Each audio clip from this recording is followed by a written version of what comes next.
Well, hi, welcome to our interview section of Power Talk. And today I'm very excited about having Captain Gerald Coffee with us.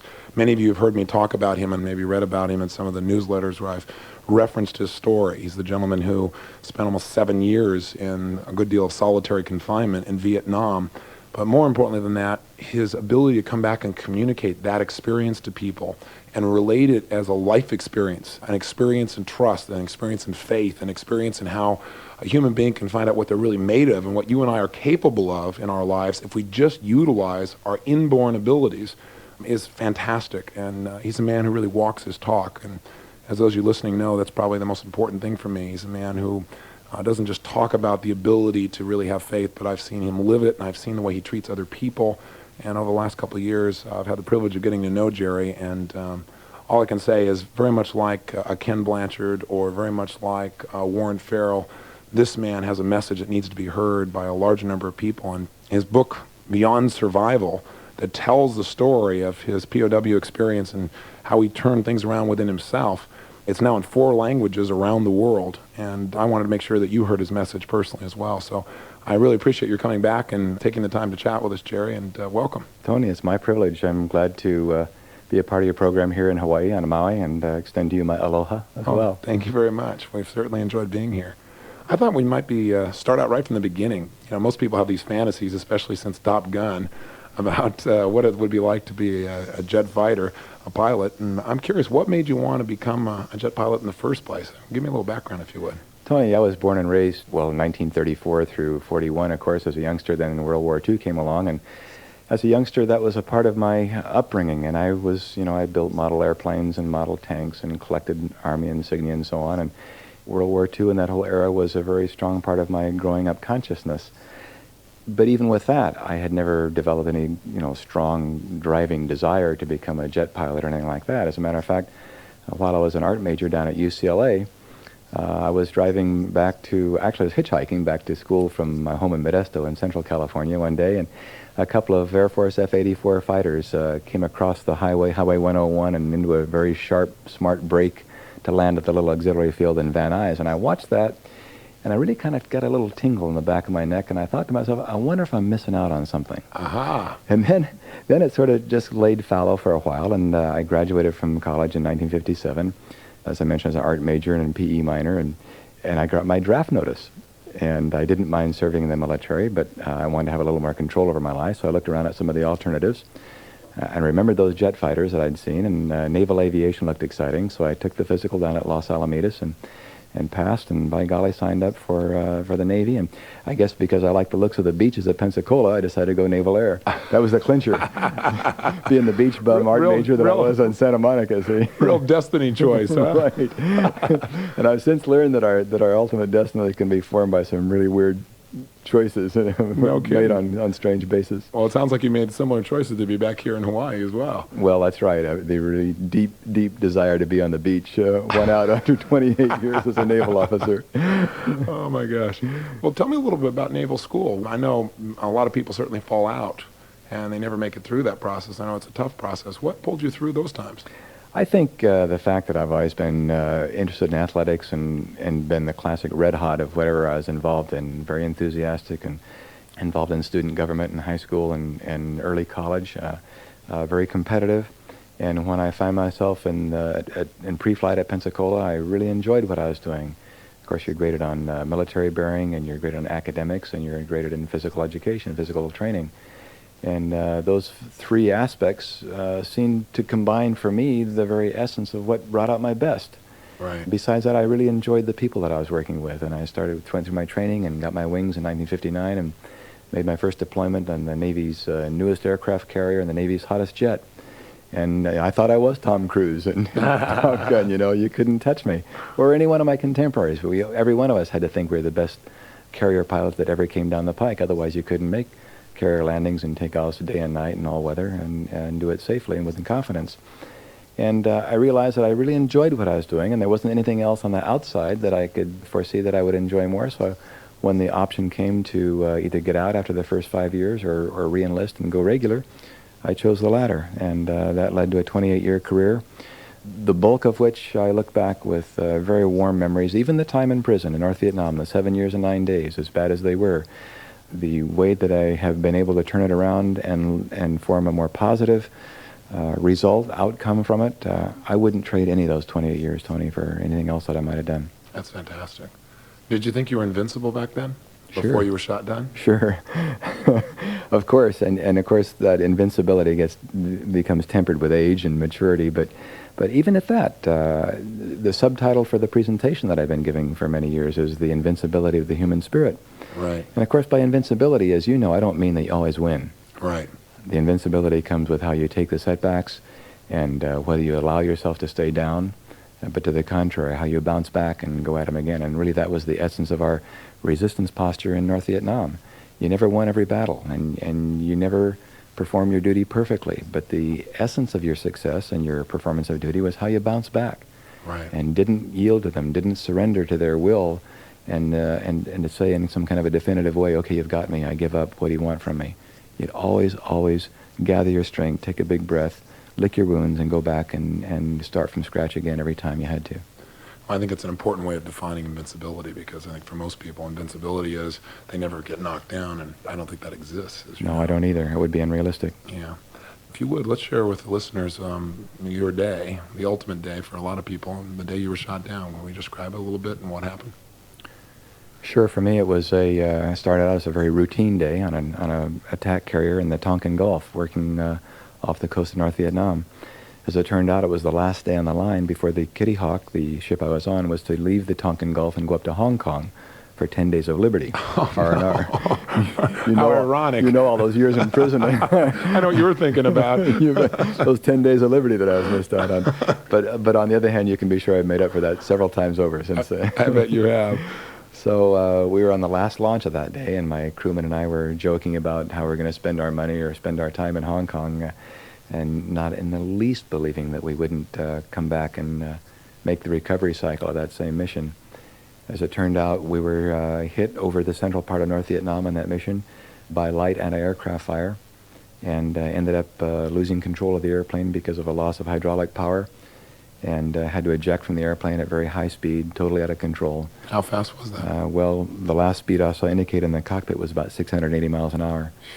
So as I say when I speak, if you can imagine standing up in the backseat of your convertible at 680, bombing down the interstate highway there, there's some small idea of the impact, but it knocked me unconscious, and when I regained consciousness, the Vietnamese communists were bearing down on me in boats already and were shooting at us. My crewman survived the ejection, but he didn't survive the battle for our capture, which took place afterwards.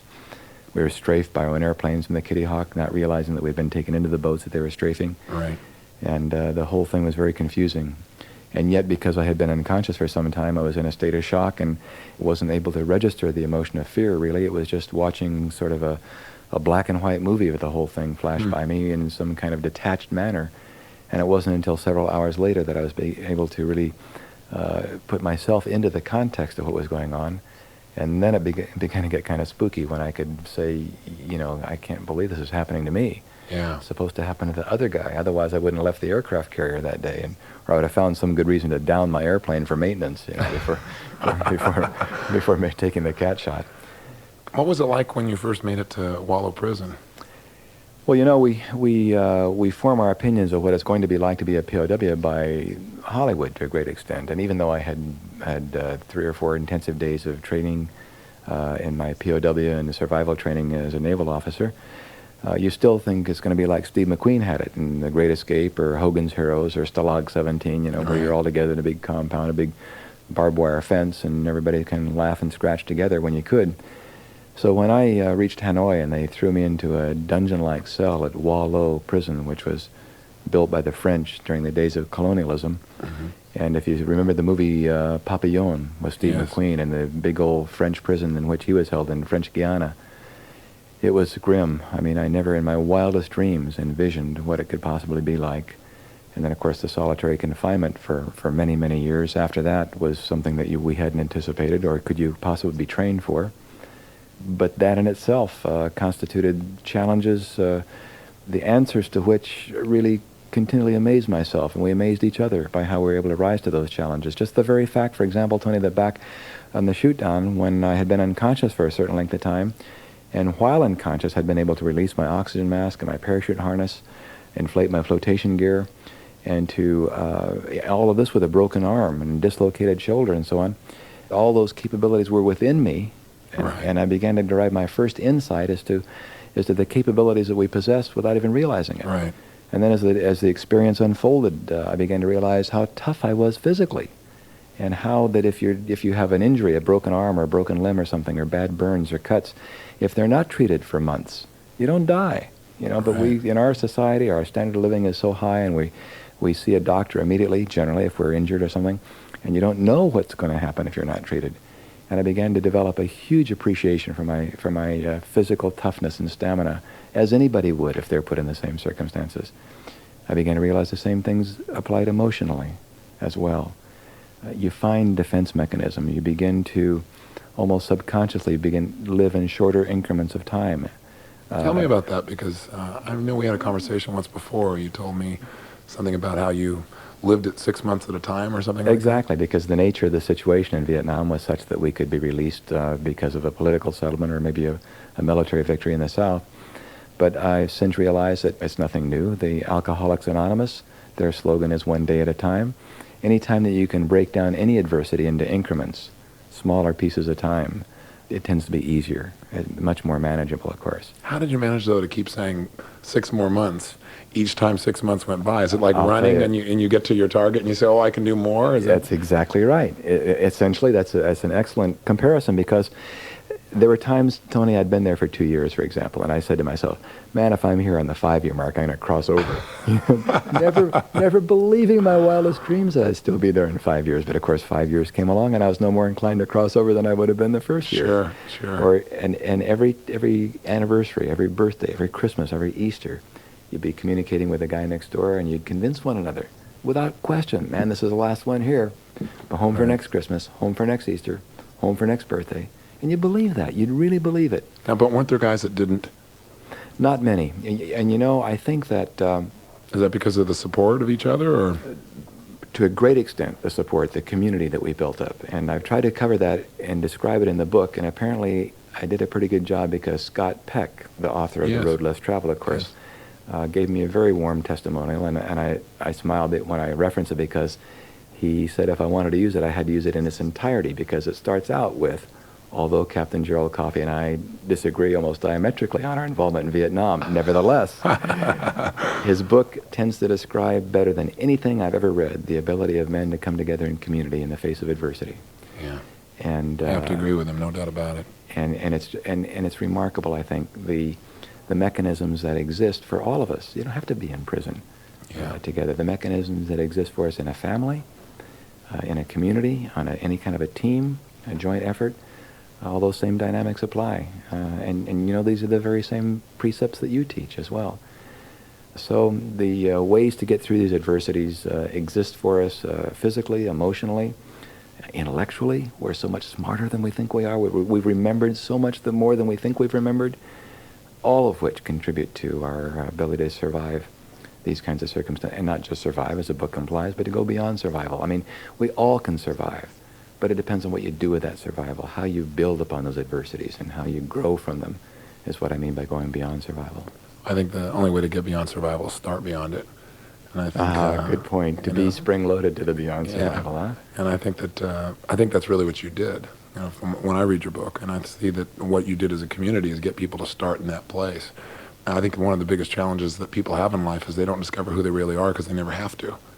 Yeah. And stretching, the philosophy of doing whatever it takes, stretching, if you can't do something, then you must, is a way to, I think, to get people in advance to discover who they really are. Because I think if you don't find out who you really are, if you don't stretch yourself, life will show up and find a way to stretch you personally. That's a great concept, is to preposition yourself beyond survival. And physically, right. The obvious point there is to be in good shape. Right. So that if you meet a physical challenge, you're already halfway there. Emotionally, to be centered, to have your life in order, to develop self-confidence and esteem like you do when you land on aircraft carriers at night. Yeah, no kidding. So, in a way, it's never been articulated that way, but in a way, the majority of us who had to go through that experience were prepositioned Right. beyond survival in the first place. And off into the experience, we began to realize that. Yes. And thank the system and our ability to embrace that system and to believe in it for helping us to do that. I'm a big believer, as you know, that our core beliefs, our global beliefs about life, ourselves, people, etc., are what shape our decisions of how to feel about things, what things mean to us, and what we should do. What were some of the core beliefs that helped you to really make it through that time? I mean, first of all, you might allude, if you would, to the size of your cell. I know I can visualize it from what you've described, but I'm remembering. Well, the cell in which I found myself there in Wallow was about a little narrower, actually, than a single bed, about a little over 3 feet wide, and about 6.5 feet long. And along one wall, jutting out from one side, was a concrete slab about 22 inches wide. That was my bed. Ankle stocks at the foot of it with a huge, big iron manacle that came down across the top of your ankles and locked with a rusty padlock, which they would use liberally to punish you. There was one tiny window in the back wall of the cell with a double row of iron bars, and all you could see through the bars were the little shards of broken glass on top of the 16-foot wall that went around the entire city block-sized prison. A small tin bucket in one corner of the cell that didn't have a lid, but that was what you were to use to take care of all your physical needs and relief. And the cell just reeked of the human misery that had been there before I had been there. I mean, in a prison like this, you know, it was decades of human misery. And if the walls could have possibly talked, they would have told some incredible stories of misery and courage, guilt, hardship, death, probably. Yeah. Totally different than anything that my training could have prepared me for. So what made you make it through that time in terms of beliefs? I know you talk about faith, but if you were to break that faith into beliefs, what are some of those core beliefs? I think that one of my core beliefs was a belief in a greater power. Right. Certainly a core belief in my spiritual practice, or I should say maybe my practice in spirituality, before having been shot down as a Christian in my case, and having lived my life in the context of a Christian environment with that kind of structure, I think provided a fine basis for faith in general. I was speaking recently, and a lady asked me how she could best prepare her children to be able to embrace the kinds of faith that I was espousing during that lecture. And I suggested that spiritual faith, in the first place, Yes. to be raised in a spiritual environment with that kind of structure and order and discipline, relating to our natural environment, our planet, our ecology, the rules of nature, the laws of nature. I mean, if a person is having trouble keeping or believing in faith or embracing the concept of faith, all one needs to do is to look at our world. Right. I mean, how simplistic can we get? But I mean, we have faith that the sun's going to rise and set each day, and that's the beginning. If you can't believe in anything else, you can believe in the way our world works and the way the creation evolves. And we, being simple elements of that creation, have the same kind of dynamics and the same reasons to keep faith in ourselves and the sources of strength that exist within each of us. And even though, as you pointed out, we too seldom have occasions to tap those sources of strength. And you don't wish adversity on anybody on the one hand, but on the other hand, you kind of feel for people who don't have occasions to mine those depths of strength and sources of comfort and reassurance and esteem and growth. Faith in one another, Tony. Gosh, the ways that we created communities in those circumstances, mostly by tapping through the walls without ever seeing men face to face, and yet developing relationships and means of communication and sincerity and empathy that often we can't even develop face to face in our daily lives right here. Yeah. Which gives me a reason to really stop and wonder, what is wrong with us here? You know, why can't we develop this? And then the third aspect of faith that I try to emphasize is faith in our country, our environment. Another one of my core beliefs that my country and the kind of environment that it provides, and the forms of justice and democratic process and the belief in human dignity, those core values and beliefs made my sacrifice worthwhile, to be making the sacrifices in the name of something like that, to believe that our cause in those circumstances was just, for example. Maybe it was lucky for me that I was shot down relatively early in the war and and became a prisoner before so much of the anti-war rhetoric became so universal in our country, although it wasn't literally universal, but sometimes I know it seemed like that in comparing notes and talking with people later on.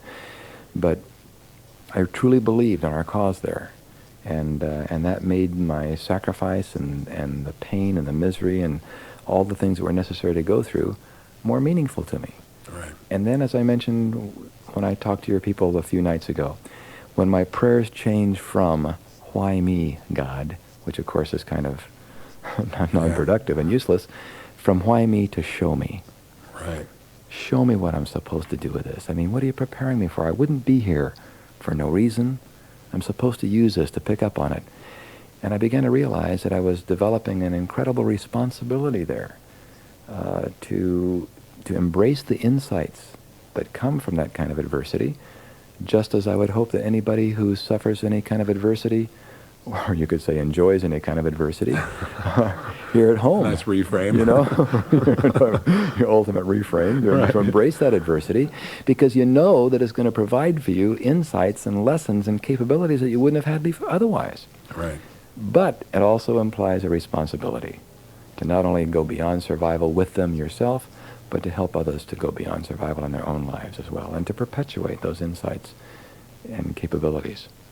I agree with you. I think a couple things fired off in my mind while you were talking. One was, do you feel the same way about the war today? Because there's so much mixed emotion about it. You know, you watch movies and television, and I was a young boy wondering whether I was going to be drafted. I wasn't quite old enough yet, Sure. wondering how long the war was going to go. So I don't have the references you have. And hindsight is always 20/20 for the people looking back. But you've been through the experience. You've experienced as much pain as anybody could. What are your feelings about the war, what it meant, and what it means to us today, and what can we learn from it? When I answer that question, I'm always aware of what would be a natural propensity for me to rationalize my Yes. experience so that I wouldn't think that I'd gone through all that for nothing. So having said that, and as objectively and intellectually as I can analyze the war and where we are now because of it, my convictions have been nothing but strengthened since the war, since I've been out and had a chance to look at it with hindsight and in the context of what's happening in our world today. I believe that we as Americans enjoy the responsibility, if you will, of putting our money where our mouth is when necessary, in backing up our convictions throughout the world, in fulfilling the responsibility that comes through our leadership and through our strength, not just military strength, but our economic and social strength as well, our moral strength, if you will, to a certain extent, and that we were there for good reason, and we were there to help other people who have similar beliefs and hopes for their future to achieve those hopes and beliefs. I do maintain great reservations about the way the war was pursued. I think it was pursued very wrongly, very ineptly, and I attribute that to the political leadership that existed during the time. In spite of the fact that we didn't achieve our primary objective there for the people of South Vietnam to help them achieve their own destiny, it doesn't change the fact that millions of people in Southeast Asia right now, in those otherwise domino countries, are living in relatively free and democratic societies right now because of our 10 years of involvement, our holding action against the incredible momentum of Chinese and North Vietnamese communism combined in those mid-60s, early 70s. And that our presence there, our sacrifices, and our effort did make an incredible difference. And I would suggest further that what we see going on in the world today, when we see the opening up of Eastern Europe, the crumbling of communism, the rise of democracy in Central America, I think that these are all indications that our policies and that our strategy throughout the 50 or 60 Cold War years that have preceded it have been valid. And these are a vindication of that strategy, in spite of the fact that we've had doubts, we've done things wrong, we screwed up a lot of things. But I think that generally speaking, what's happening in the world today indicates that we were in fact on the right track. And all this that we see happening wouldn't have happened in a vacuum. It's due in great part to our national strategy over the last 50 years. I think you said it well the other night when you said that wall that we see in Washington, D.C. is tied to another wall that's come down in Germany. That's right. And, I think many times when people look at something and they look at what is the cause of it, they look for what seems to be happening simultaneously that seems to be unique and different, rather than looking at maybe something was set in motion a long time ago. And it's an interesting perspective, to say the least. Do you think and the same definition of invincibility that you gave for yourself would be true of our country, i.e., that invincibility doesn't mean that we don't make mistakes, but that we bounce back, that we learn from them? How do you relate that philosophy to our nation? I think that each individual is in a microcosm of his or her country. And the same, I would suggest the same dynamics apply. And by all means, you said it, invincibility for a country doesn't mean that you win every battle or that you don't make mistakes. But it's your purpose. It's your driving force. It's your ethic. It's what makes you tick that makes the difference. Why you do the things that you do. The outcomes that you have in mind are the things that are important. And in striving for those outcomes, you don't always make the right decisions because our country is made up of humans and there are human failings and shortcomings. And we need to give ourselves slack, just like we need to give our country slack. And we get, our media, I think, tends to get wrapped up in bashing our country and our leadership, expecting perfection when it's totally unrealistic. I think the important thing is to look at the trend and the long-term effect of our strategies and policies and see what we are able to accomplish, just as we do with ourselves as individuals. Hopefully. Hopefully. Not everybody does that. Some people look at the moment and decide that's who they are, rather than looking at the direction they're heading and the ultimate destiny they're creating for themselves through their actions. One of the things, one of my friends, a fellow speaker, Patricia Fripp, maybe you know of her, we were having dinner one night and we were talking about the kind of the dynamics of this thing, and she said, and she speaks with this British accent, well, no wonder Coffee, people listen to what you say. How many people have had 7 years just to think about what they think? That kind of took me aback, and I've thought about that and referenced it since then. But truly, how in our busy routines, Tony, we seldom have a day with no radio, telephone, television, memos, newsletters, newspapers, no interruptions, just to think about ourselves and who we are and what we are and how we got to where we are, and what our capabilities and strengths and potential are.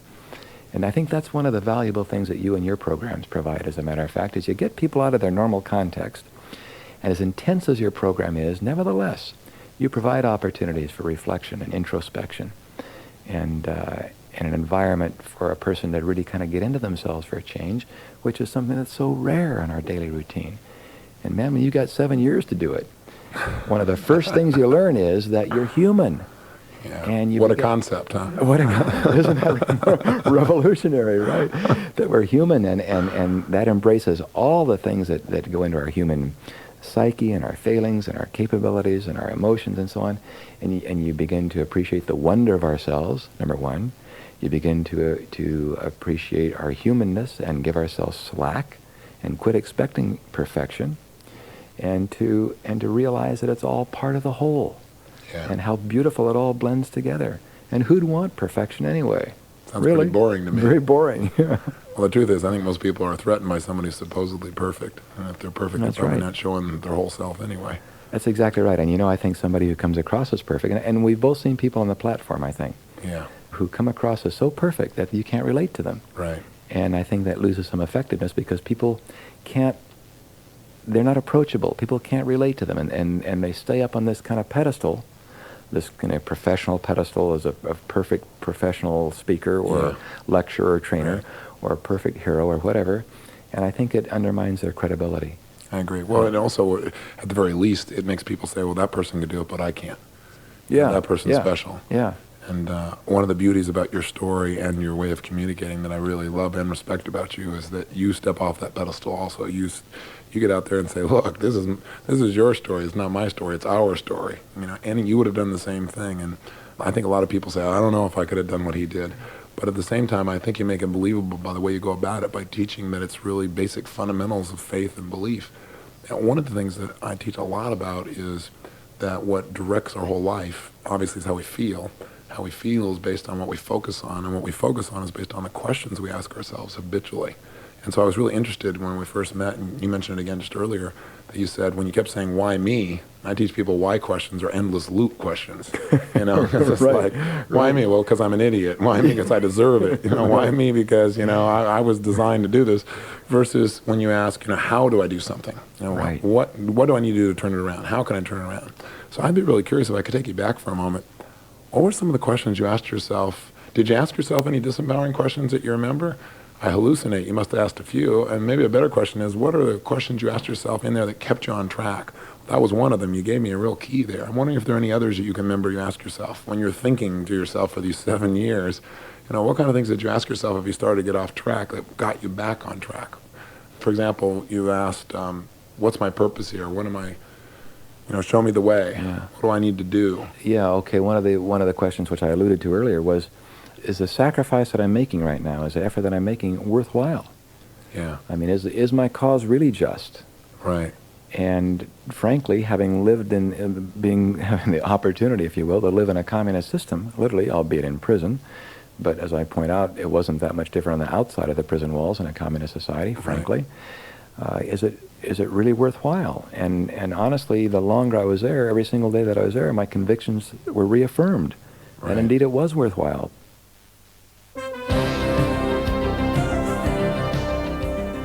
This session continues on the opposite side.